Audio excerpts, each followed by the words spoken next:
سرکار نے فلاح انسانیت کے لیے جو دوسرا کام کیا نا، وہ لوگوں کو احساس دلایا ہے کہ اگر غلطی ہو جائے تو تم نے بندوں کے سامنے اپنے آپ کو کلیئر نہیں کرنا، تم نے تو رب کے سامنے اپنے آپ کو کلیئر کرتا ہے، اللہ کے سامنے تم نے بچنا ہے کہ میرا گناہ معاف۔ اور حضور احساس پیدا کرتے تھے۔ بخاری شریف میں قبیلہ غامدیہ کی اس عورت کا تذکرہ موجود ہے جو خود آئی تھی، کوئی گرفتار کر کے نہیں لایا تھا، از خود آئی۔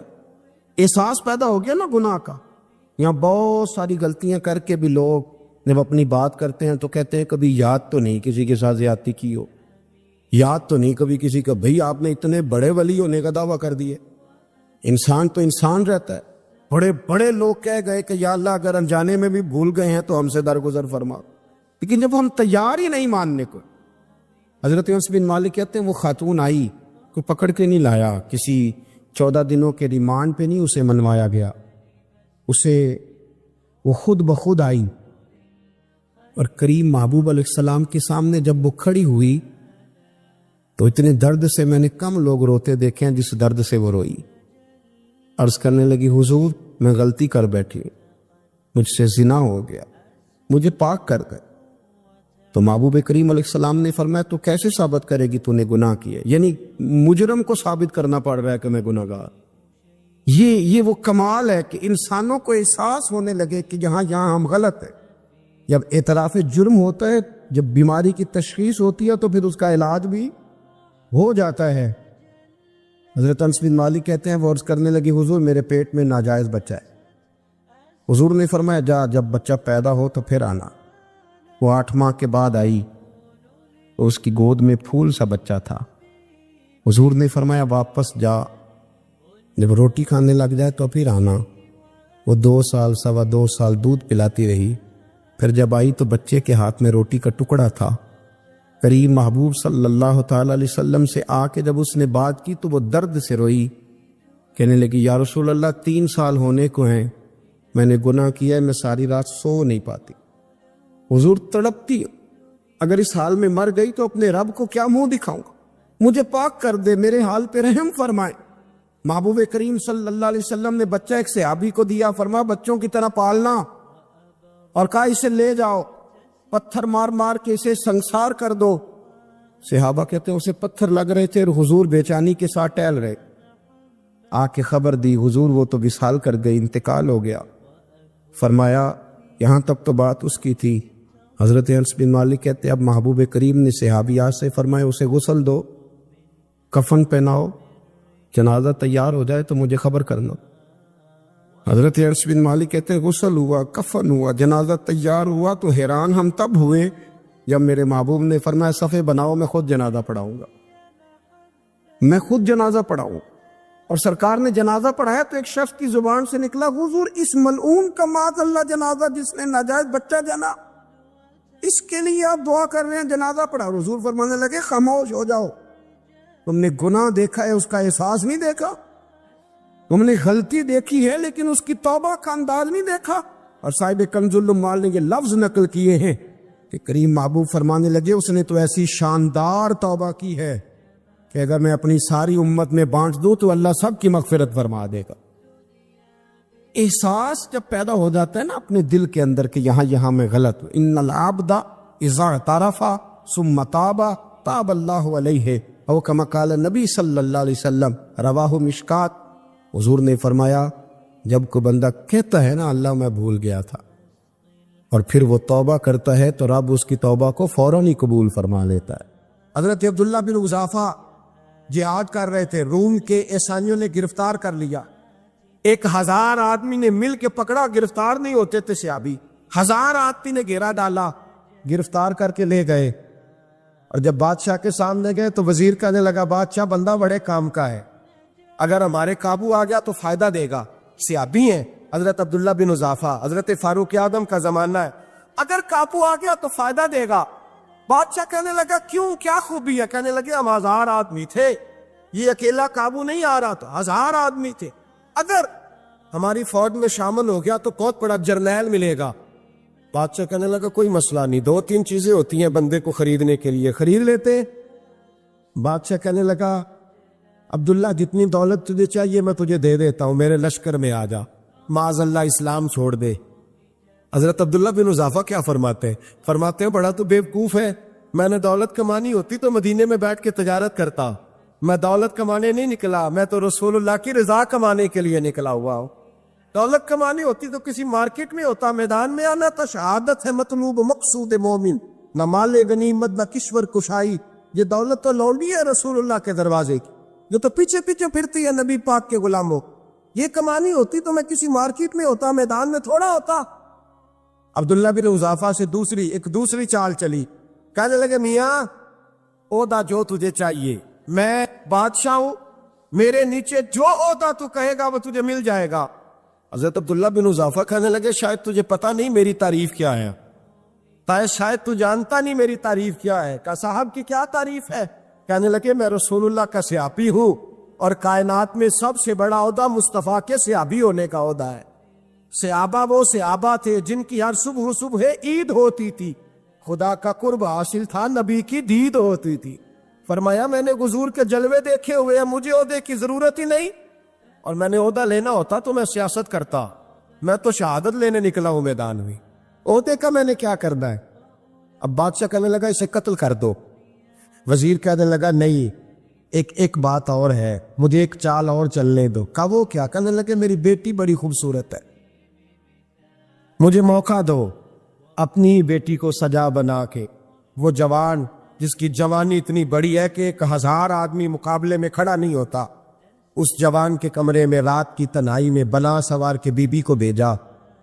وہ بی بی کہتی ہے میں ساری رات بن سور کے اس صحابی کے کمرے میں بیٹھی رہی، لیکن یہ کیا شخص تھا، ساری رات ہی مصلے پہ بیٹھا رہا، ساری رات ہی، کچھ دیر تھک جاتا تو یہ کریم رسول پہ درود پڑھنا شروع کر دیتا۔ بی بی کہتی ہے سحری ہو گئی تو میں نے چھو کے دیکھا کہ انسان ہے کہ جن ہے، یہ بندہ ہے کہ فرشتہ ہے، چھو کے دیکھا۔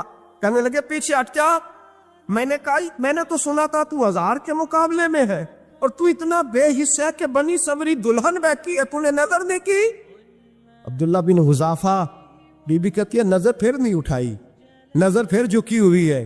کہنے لگے بی بی میں مجبور ہوں، اب میرے اوپر کوئی حسن نہیں چلتا، میں نے جلوائے بدوہا کا دیدار کیا ہوا ہے، اب میری نگاہوں میں جچتا نہیں کوئی، اس لیے کہ جیسے میرے سرکار ہے ایسا نہیں کوئی، کبھی بھی اب نہیں کسی کا میرے اوپر جادو چلتا۔ میں نے مصطفیٰ کو اور کہا ذرا پیچھے ہٹ کے بیٹھ، مجھے میرے رسول نے غیر محرم سے بچنے کا حکم دیا ہے، ذرا پیچھے ہٹ کے بیٹھ۔ سحری کا وقت تھا، تو بی بی کہتی ہے اس نوجوان کے جملے میرا سینہ چیر گئے، کلیجہ پھٹ گیا، چیخ نکلی، میں کفر کے عالم میں روئی۔ میں نے کہا مجھے بتا تو صحیح، آخر یہ جذبہ کہاں سے ملتا ہے؟ آخر یہ روشنی تو میں نے دیکھی نہیں، کہاں سے آتی ہے؟ ایک میرا باپ ہے جو بنا سور کے مجھے تیرے کمرے میں چھوڑ گیا، بتلا یہ کہاں سے کیف آتے ہیں؟ عبداللہ بن حذافہ کہنے لگے اگر کیب لینا ہے تو بھی میرے مصطفیٰ کا کلمہ پڑھ جا، آ جا دروازے رسول پہ جھک جا، مل جائے گا۔ سویرے دروازے پہ باپ آیا بیٹی سے رزلٹ لینے، دروازہ کھولا تو بیٹی نقاب پہنے باہر آئی۔ باپ کہنے لگا کیا بلا؟ کہنے لگی پیچھے ہٹا، تو غیر محرم ہے، کافر ہے، میں مسلمان ہوں۔ اس نے کہا کیا ہوا؟ کہنے لگی تیرے جیسے کو باپ کہوں، تیرے جیسے کو جو مجھے استعمال کر رہا تھا؟ میں تجھے باپ نہیں مانتی، میں اب رسول والی ہو گئی، میں حضرت فاطمہ کی کنیزہ ہو گئی، میں اب نبی کریم کی خادمہ ہوں، خبردار میرے قریب نہ آنا۔ یہ داؤ بھی ناکام ہوا۔ اب حضرت عبداللہ بن حذافہ کے سامنے موت کھڑی کی، ایک کڑا میں تیل گرم کیا، کہنے لگے تجھے اس میں جلایا جائے گا۔ حضرت عبداللہ بن حذافہ رضی اللہ تعالیٰ عنہ جب جلنے کے قریب ہوئے تو رونے لگے۔ روم کا بادشاہ کہنے لگا شاید ڈر گیا ہے، کہنے لگے اب سمجھ آئی ہے، اب تجھے پتہ چلا ہے، چلا آ جا۔ حضرت عبداللہ بن حذافہ کہنے لگے تو کافر ہے، تیری کافروں والی سوچ ہے، اس لیے نہیں رویا کہ موت سے ڈر گیا ہوں، میں تو اس لیے رویا ہوں کہ ایک جان ہے وہ نبی پاک پہ قربان ہو رہی ہے، کاش رب مجھے 1000 جان دیتا، میں ساری مصطفیٰ پہ قربان کر دیتا۔ ایک سنار نے گلی میں یتیم چھوٹے سے بچے کو گھومتے دیکھا تو سنار بے اولاد تھا، بچے کو اٹھا کے گھر لے آیا، 18 سال اس بچے کی پرورش کی، اس کو پالا پوسا، جوان کیا۔ سنار کے پاس وہ دکان پہ چلا جاتا، وہ کئی دفعہ دکان پہ رہتا، کئی دفعہ گھر میں رہتا۔ ایک دفعہ وہ دکان پہ تھا، بچہ گھر تھا، 18 سال کا جوان، اس کی بیوی اکیلی تھی۔ وہ جس نے ماں بن کے پالا تھا اس نے اسی پہ حملہ کر دیا، اس کا بازو بری نیت سے تھاما، بیوی چیخی۔ تھوڑی دیر گزری تو وہ نوجوان پیروں میں بیٹھ گیا، کہنے لگا اماں پتہ نہیں مجھے کیا ہوا۔ شام کو سنار آیا، بیوی چیخنے لگی، چلانے لگی، کہنے لگی آج عجیب بات ہوئی، جس کو میں نے جگر کا خون دے دے کے پالا اسی نے گندی نظر ڈالی۔ سنار محو حیرت ہے، بیوی کا خیال تھا کہ لات اٹھائے گا، ڈنڈا اٹھائے گا، نوجوان کو مارے گا، لیکن وہ رونے لگ گیا۔ اس نے کہا آج اس نے میرا بازو تھاما ہے، جانے کیا کیا ہے۔ پریشان ہونے لگ گیا، سجدے میں گر گیا، کہا تو بتاتا کیوں نہیں؟ تو وہ سنار کہنے لگا اس کی غلطی نہیں، 18 سال کے بعد آج مجھ پر بھی شیطان سوار ہوا تھا۔ ایک عورت آئی تھی، وہ اپنے بازوؤں میں چوڑیاں پہننا چاہتی تھی، تو میں نے بھی گندی نظر سے ہاتھ ڈالا تھا، رب کریم نے مجھے فوراً اس کی سزا دی۔ جن کے گھروں میں بیٹیاں ہوتی ہیں ان کی نظریں گندی نہیں ہوتی، جو بیٹیوں کے باپ ہوتے ہیں، جو بہنوں کے بھائی ہوتے ہیں، ان کی نظریں گندی۔ اور اگر تو ٹیلی فون کرتا ہے، تو کسی عورت کے ساتھ تعلق رکھتا ہے، تو یہ بات لکھ لے، امام فخر الدین رازی 1، علامہ اسماعیل حقی 2، ملا جلال الدین رومی 3، امام خازن 4، امام جلال الدین سیوطی 5 حدیث کے استاد اور محدث لکھتے ہیں کہ اگر تو کسی پر گندی نظر ڈالے گا تو تیرا گھر بچ سکتا، یاد رکھ نہیں بچے، اس لیے کہ تیری نظر ہے، کسی کی بیٹی کو بیٹی سمجھ تاکہ تیری بچی کا پردہ قائم رہے، کسی کی بہن کو۔ یہ کیا بات ہوئی کہ تو جتنا مرضی گند معاشرے میں پھیلاتا رہے تیرا گھر بچا رہے؟ یہ کیسے ہو سکتا؟ فَإِنَّ لَهُ مَعِيشَةً ضَنكًا، اللہ فرماتے ہیں زندگی تنگ ہو جائے گی تیرے لیے مشکل، تو ڈھونڈتا پھرے گا کہ میں مرنے کو جگہ تلاش کروں۔ سچی توبہ کرے، کھری توبہ۔ یہ گناہ انسان کو مجبور کر دیتے۔ حضرت عبداللہ بن مبارک رحمۃ اللہ تعالی علیہ، ان کے سینکڑوں شاگرد تھے، ایک شاگرد کے انتقال کا وقت آیا تو گھر گئے ملنے۔ آپ کہتے ہیں میں نے زور لگا لیا پر اس کی زبان پر کلمہ جاری نہیں ہوا۔ میں اسے کہتا کلمہ پڑھ پر اس کی زبان پر جاری۔ اللہ اکبر، بہت بڑی نعمت ہے، دعا فرمائیں اللہ ایمان کی موت عطا فرما، ایمان کی موت دے اللہ کریم، ایمان کی موت دے۔ ایسے بھی لوگ دیکھے ہیں، مسجد نبوی ہے، رسول اللہ کا شہر ہے، سر سجدے میں ہے، روح پرواز کر گئی، روح پر کہ کتنا نصیبوں والا ہے، کتنا نصیبوں والا کہ مسجد نبی میں سر سجدے میں رکھا ہے، اور اللہ تبارک و تعالیٰ نے محبوب کے قدموں میں موت عطا فرمائی۔ تو حضرت عبداللہ بن مبارک کہتے ہیں میں نے اس کو کہا کلمہ پڑھ تو اس کی زبان پہ جاری نہیں ہوتا۔ میں بار بار کہتا تو وہ منت کرتا، کہتا حضور میں کوشش کرتا ہوں جاری نہیں ہوتا۔ فرماتے میں پریشان ہو کے اٹھا، ابھی میں دروازے پہ پہنچا تھا، اس نے چیخ ماری اور روح پرواز کر گئی۔ بچے رونے لگے، بیوی رونے لگی، تو میں نے اس کی بیوی سے کہا کہ یہ جرم کیا کرتا تھا، اتنا بڑا پاپی پہ کلمہ جاری نہیں ہوا۔ اس کی زوجہ کہنے لگی حضرت جی 2 گناہ تھے اس کے، ایک تو یہ شراب کا عادی تھا، روکتی تھی باز نہیں آتا تھا، اور دوسری بات یہ کہ یہ اپنی اماں کا نافرمان تھا، وہ 2 گلیاں چھوڑ کے رہتی ہے، یہ کبھی ملنے نہیں گیا تھا۔ اس بوڑھی کا کلیجہ اس کی طرف سے بڑی تکلیف میں تھا۔ حضرت عبداللہ بن مبارک کہنے لگے جا تو بھی دعا کر، اس کی ماں کو بھی کہہ دعا کرے کہ یہاں تو یہ کلمہ نہیں اسے نصیب ہوا، اللہ کرے اللہ آخرت کی منزلیں اس کی بہتر فرما دے۔ حضور صلی اللہ علیہ وسلم کے پاس ایک مہمان آ گئے رات کے وقت میں، جب وہ آئے تو حضور نے پوچھا کھانا کھانا ہے؟ تم نے کہا کھانا ہے۔ جھوٹ اور بھوک کو جمع کرنا منع ہے، کہا جی کھانا ہے۔ تو حضور صلی اللہ علیہ وسلم نے فرمایا ازواج مطہرات کے گھروں میں پتہ کرو کچھ ہے۔ حضرت ام سلمہ کے گھر میں پتہ کیا تو کہا یا رسول اللہ 4 دن سے روٹی نہیں پکی۔ حضرت زینب سے پوچھا تو کہا حضور کئی دن سے چولہا ہی نہیں جلایا۔ حضرت عائشہ صدیقہ، حضرت میمونہ، حضرت سودا، تمام گھروں سے بظاہر یہ 2 جہاں کے شاہ ہیں، پر پاس کچھ رکھتے نہیں، 2 جہاں کی نعمتیں ہیں ان کے خالی ہاتھ میں، ہر چیز ہے پر فقر اختیاری ہے، کوئی شے نہ ملی۔ نبی پاک صلی اللہ علیہ وسلم نے مسجد میں اعلان کیا، فرمایا کون ہے جو میرے مہمان کو روٹی کھلائے؟ ان لفظوں کا حسن کوئی حسن والا ہی سمجھ سکتا ہے فرمایا کون ہے جو میرے مہمان کو کھانا کھلائے؟ تو ایک صحابی لے گئے اور اٹھے وہ صحابی جو صحابہ میں غریب تھے، ایک انصاری جو غریب آدمی تھے، بہت زیادہ امیر آدمی اللہ کی راہ میں خرچ نہیں کر پاتا، اس کے لیے مشکل ہو جاتا ہے۔ اس کے لیے بہت امیر آدمی جو ہوتا ہے نا، وہ جتنا زیادہ امیر ہوتا ہے نا اتنی دیوار اس کے گرد کھڑی ہو جاتی ہے پیسوں کی، مشکل ہو جاتا ہے اس کے لیے۔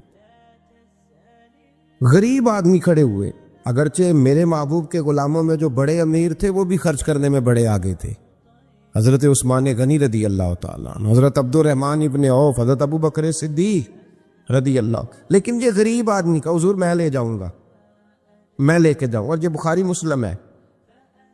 حضور نے فرمایا لے جاؤ، وہ اب سے آپ بھی گھر لے گئے اور بیوی سے مشورہ کیا، بات پہ غور کرنا، ہر چیز کی بھوک دیکھی جا سکتی ہے، بچوں کی نہیں دیکھی جا سکتی۔ وہ انصاری حضور کے مہمان کو گھر لے گئے، جا کے بیوی سے مشورہ کیا، کہا بھلی مانس گھر میں کچھ ہے؟ تو اس نے کہا تھوڑا سا بچوں کے لیے کھانا رکھا ہے، بچوں کے لیے۔ بچے تو بزدل کر دیتے ہیں، بچے تو آدمی کو بزدل کر دیتے ہیں، بچے تو مار دیتے ہیں، کلیجہ پھٹ جاتا ہے بچہ بھوکا ہو تو، نیند نہیں آتی۔ اب صحابی اپنی بیوی سے کیا کہتے ہیں؟ کہتے ہیں بچوں کو بہلا کے سلا دے، اور رسول اللہ کے لیے نہیں، رسول اللہ کے مہمان کے لیے، بھائی نبی پاک کے لیے نہیں، حضور کے، تجھ سے در در سے سگ اور سگ سے ہے مجھ کو نسبت، میری گردن میں بھی ہے دور کا پٹکا تیرا، تجھ سے در در سے سگ سگ سے ہے مجھ کو نسبت، لمبی بات ہے۔ کہ بچوں کو سلا دو، بی بی نے بچوں کو سلا دیا، تو میاں بیوی کا مشورہ ہوا کہ مہمان کے ساتھ بیٹھ کے روٹی کھانا بھی سنت ہے۔ تو اب مہمان کے ساتھ بیٹھ کے کھانا بھی ہے، تو کھانا ہے ایک دو آدمی کا۔ اب خاوند اپنی بیوی کو تیار کرتا ہے کہ میں بھی کھانے پہ بیٹھ جاؤں گا، تو بھی بیٹھ جانا، اور جب مہمان کھانے میں ہاتھ ڈال لے تو اٹھنا، کہنا او ہو دیا تو صحیح کیا ہی نہیں، ابھی بجھ جائے گا، اور جا کے دیا بجھا دینا۔ ہم ہاتھ ہلاتے رہیں گے، مہمان روٹی کھاتا رہے گا۔ اور یار اس درد کو، اس کیف کو سمجھو، گھر میں بچے بھی بھوکے، بچوں کی ماں بھی بھوکی، بچوں کا باپ بھی بھوکا، دسترخوان پہ روٹی لگ گئی، روٹیاں چون ڈالیں، بی بی اٹھی کہنے لگی او ہو چراغ تو صحیح کیا ہی نہیں، یہ تو بجھ جائے گا۔ حوصلے مند بی بی جس نے بچے بھوکے سلا دیے، وہ بھوکے سوئے ہوئے بچوں کی بھوکی اماں اٹھی اور اپنے خاوند کی تابع داری میں اٹھی، میں گڈی تے ہاتھ ڈور سجن دے، وہ جنج رکھے اونج رہنا ہے، اٹھی، اور اس نے نہ دیا ٹھیک کرنے کے بہانے بجھا دیا۔ مہمان روٹی کھاتا رہا اور رسول اللہ کے نوکر قربانی دیتے رہے، وہ روٹی کھا کے سیر ہو کے بستر بچھایا تو سو گیا۔ یہ میاں بیوی ساری رات بچوں کی طرف دیکھتے رہے اور غور کرتے رہے اور راضی رہے کہ ہم نے حضور کا فریضہ نبھایا ہے۔ قربان جاؤں محبوب پہ، بے خبر ہو جو غلاموں سے، وہ آقا کیا ہے۔ وہ صحابہ وہ اگر قربانیاں دیتے تھے تو جو اعزاز ملتا تھا وہ بھی بڑا شان والا ہے۔ صحابی کہتے ہیں میں فجر کی نماز پڑھنے مسجد آیا، پہلا قدم رکھا تو میرے کریم بولے، حضور نے فرمایا رات جو تو نے اور تیری بیوی نے عمل کیا ہے خدا کو بھی بڑا پسند آیا ہے، محمد مصطفیٰ کو بھی بڑا پسند ہے۔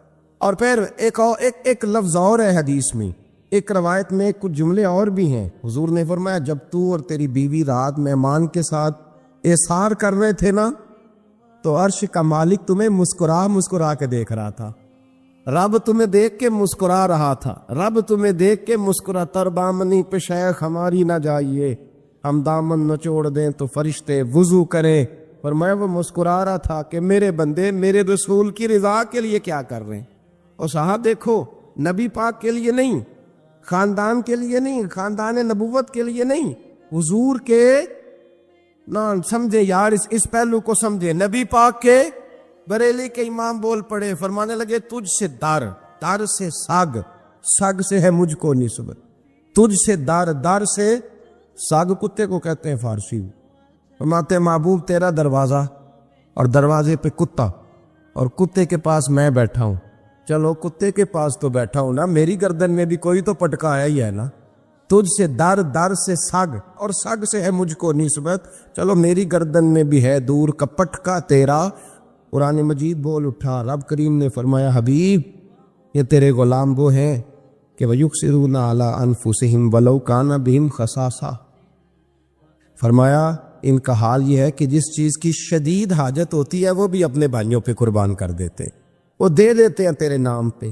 جب مکے والے مدینے آئے انصار مدینہ، تو میرے مصطفیٰ کریم نے فرمایا نہ تمہاری نسلیں ایک ہیں نہ قبیلے ایک ہیں، لیکن تمہارا نبی ایک ہے، تمہارا رسول ایک، خدا ایک، کتاب ایک، تمہارا میری وجہ سے رشتہ ہے، چلو اپنے بھائیوں کے ساتھ احسار کرو، چلو احسار کرو۔ اگر کسی کے 2 مکان تھے تو اس نے ایک اس کو دے دیا جو مکے سے آیا تھا، 2 باغ تھے تو ایک دے دیا، کسی کے پاس ایک تھا تو آدھا بانٹ کے دے دیا، ہر چیز تقسیم کر دی۔ حالات بدل جاتے ہیں، حالات بدل جاتے ہیں۔ تلک الایام نداولها بین الناس، اللہ لوگوں کے درمیان دن بدل دیتا ہے، حالات بدل گئے، بڑا مال غنیمت آیا، بنو نذیر کا علاقہ فتح ہوا تو میرے رسول پاک صلی اللہ تعالی علیہ وسلم نے انصار مدینہ کو اکٹھا کیا، فرمایا بھئی مال اب بڑا آ گیا ہے۔ 2 باتیں، یہاں تو اس طرح کرتے ہیں کہ میں ان کو کہتا ہوں جو مکے سے آئے تھے کہ جتنی تمہاری جائیدادیں باغ انہوں نے لیے ہیں واپس کر دیتے ہیں تمہیں، اور جو مال آیا ہے وہ بھی تم میں سے آدھا آدھا دونوں کے درمیان بانٹ دیتے ہیں، یا جیسے تمہارا دل چاہے، تمہارے مال بھی واپس کرتے ہیں اور جو وہاں سے مال آیا وہ تمہارے بیچ بانٹ دیتے ہیں، یا اگر تم کہو تو یہ مال ان کو دے دیتے ہیں مہاجرین کو، تمہیں تمہارے مال واپس مل جاتے۔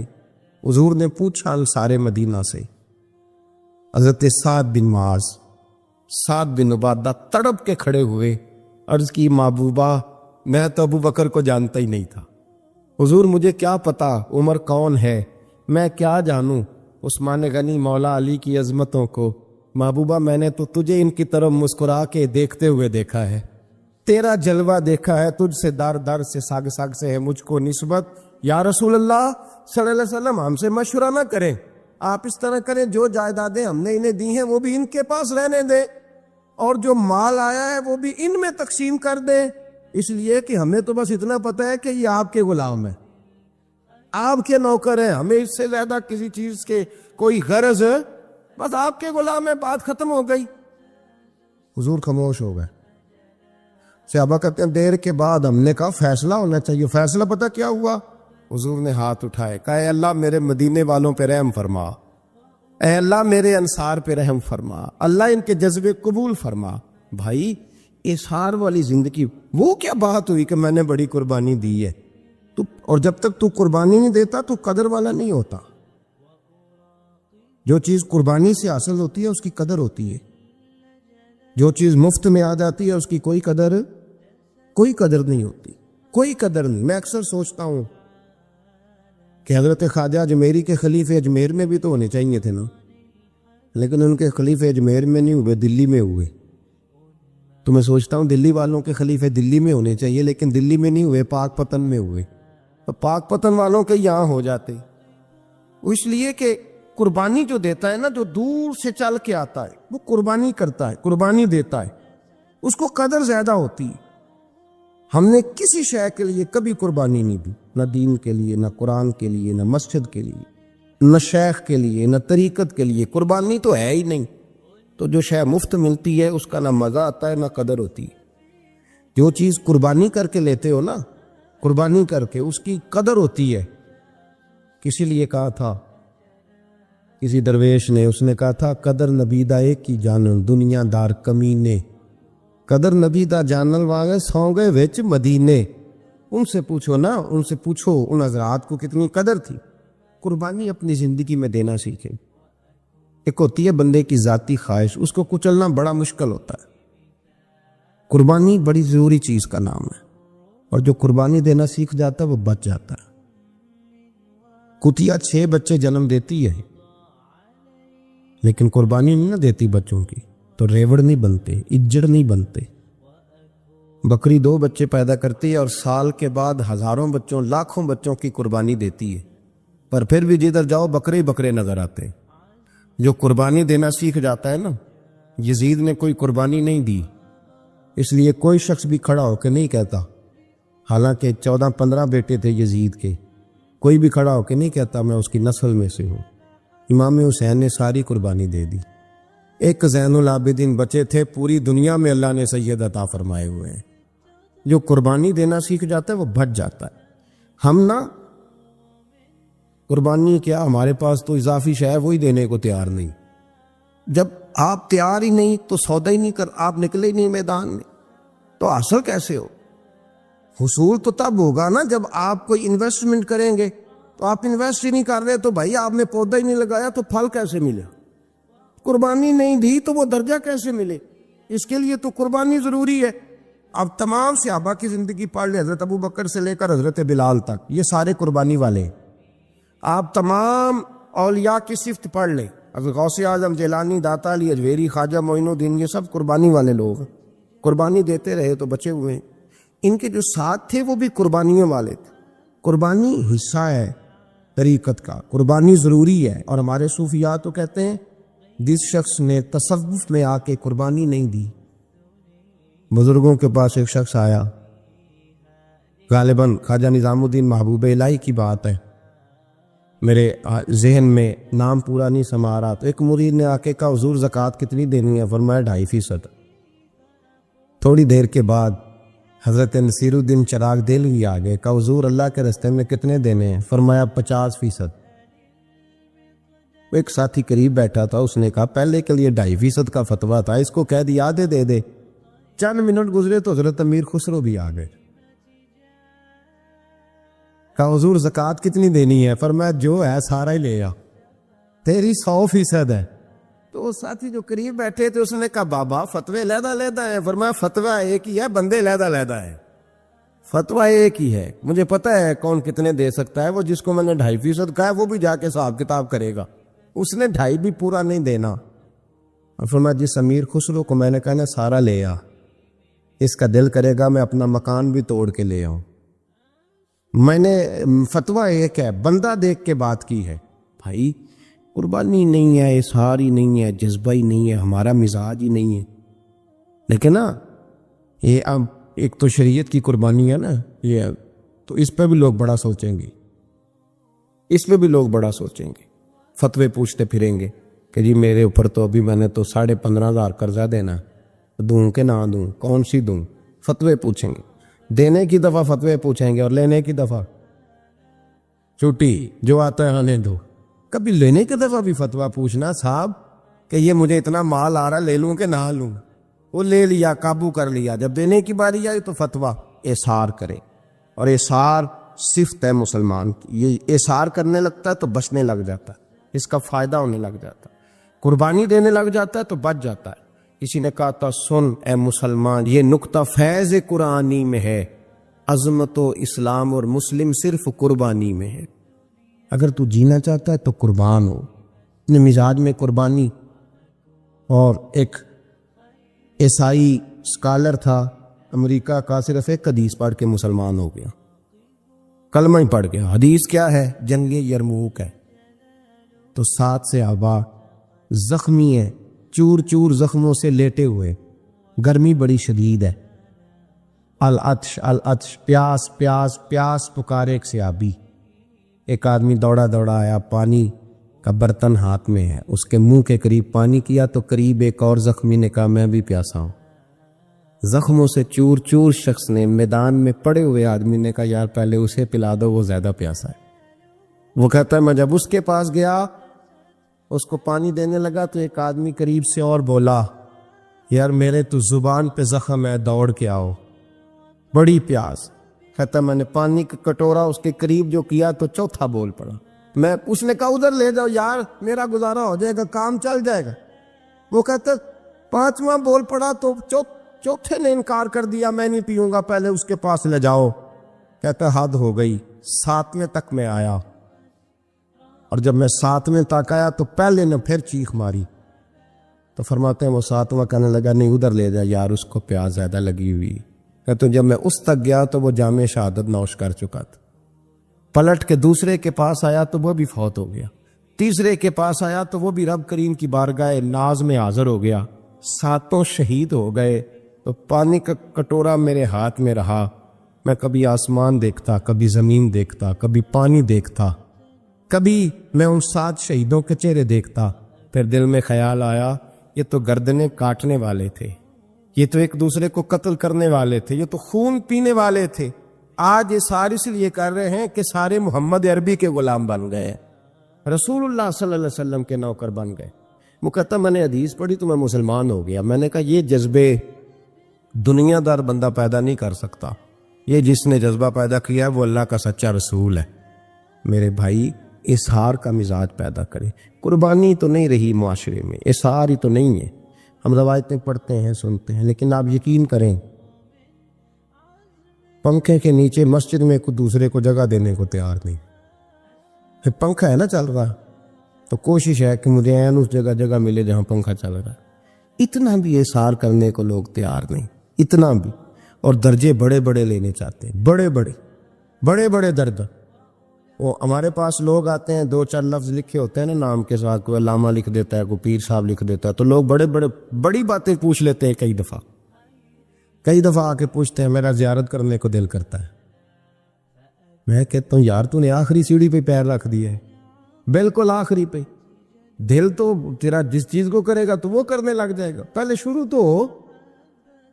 شروع تو حضرت جنید بغدادی رحمت اللہ تعالی علیہ، وہ دریا کنارے کھڑے تھے تو آپ دریا کے اندر پیر رکھا آگے جانے کے لیے.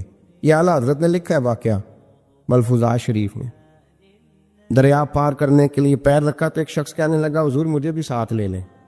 آپ نے فرمایا میں دریا پار کروں گا تو اس طرح کرنا، میرا کرتا پکڑ لے اور یا جنید کہنا شروع کر دے.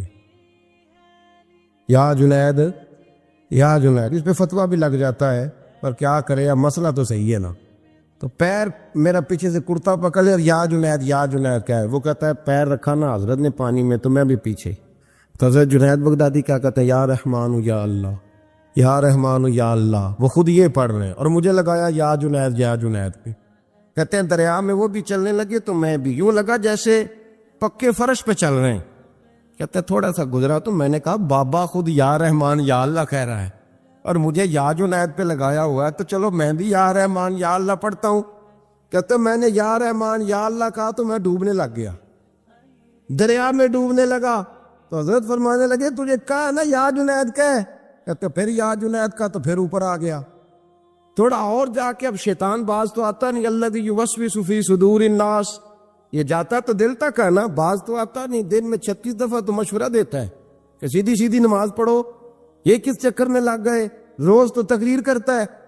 کہتا پھر دل میں وسوسہ آیا تو پھر میں نے جا کے کہا کہ یہ مجھے خود یا رحمان یا اللہ اور میں یا جنید. پھر میں نے کہا یا رحمان یا اللہ تو پھر ڈوبنے لگا. کہتے ہیں بابے نے پکڑ کے نکالا، کہا چپ کر کے یا جنید کہہ اگر پار جانا ہے تو یا جنید کہہ.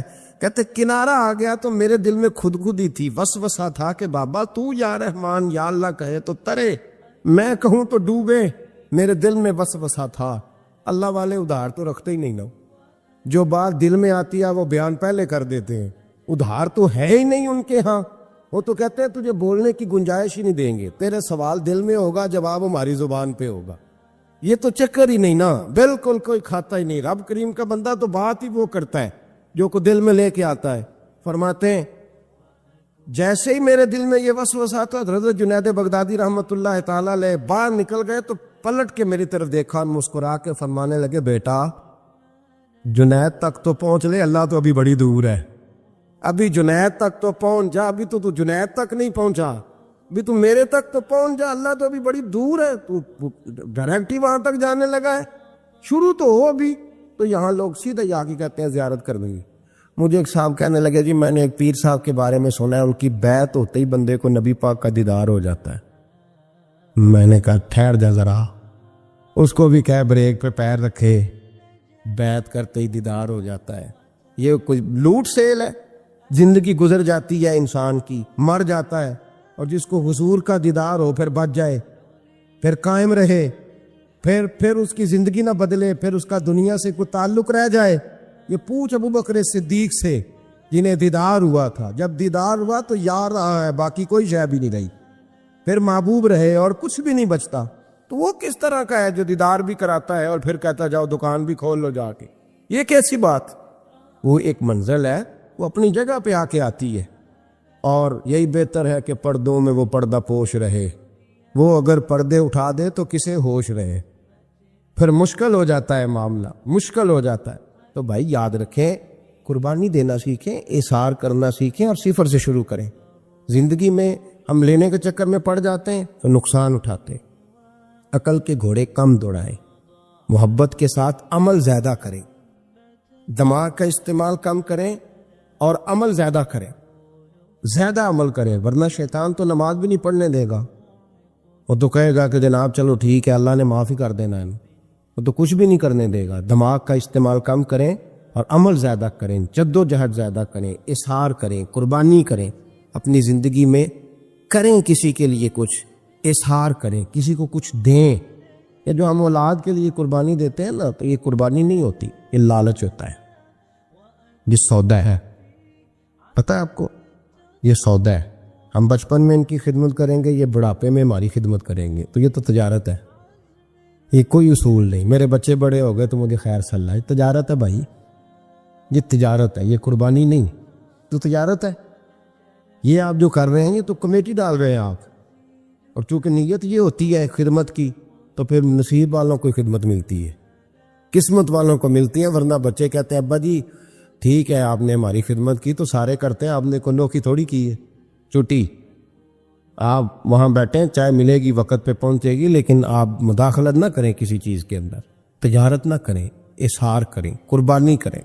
ہمارے صوفیاء یہ کہتے ہیں اولاد سے بھی توقع نہ کرو خدمت کی، نہ توقع کرو، بس یہ کہو کہ میرا رب مجھے بڑھاپے۔ دیکھیں نا نبی پاک صلی اللہ علیہ وسلم نے دعا مانگی، اے اللہ ارذل العمر ہونے سے بچا، عمر کے اس حصے سے بچا جس میں دوسروں پر انسان بوجھ بن جاتا۔ دعا مانگ، تو یہ لالچ بھی نہ کبھی زندگی میں رکھیں کہ میری فلاں آدمی خدمت کرے گا، یہ لالچ بھی برا ہے، اس پر بھی توجہ نہ کریں۔ اپنی دنیا آپ پیدا کر اگر زندوں میں ہے، سر آدم ہے، ضمیر کن فقہ ہے زندگی، یاد رکھیں۔ ہوش آنے سے لے کر اپنا یہ ذہن بنا لیں کہ میں آج سے اپنے آپ کو خود چلاؤں گا، میں سایہ دوں گا، بھکاری مان کے کبھی کسی سے سہارا مانگوں گا نہیں، سہارا دیں، کسی کے لیے قربانی دیں، اظہار کریں، جد و جہد کریں۔ جو چیز آپ کے بس میں ہے وہ تو ہے، جو بس میں نہیں اس میں بھی کوشش کرنے کی آپ کوشش کریں، تگ و دو کریں۔ قربانی سے انسان سنور جاتا ہے، بن جاتا ہے۔ اللہ تبارک و تعالی ہمیں سنورنے اور بن جانے کی توفیق عطا فرمائے۔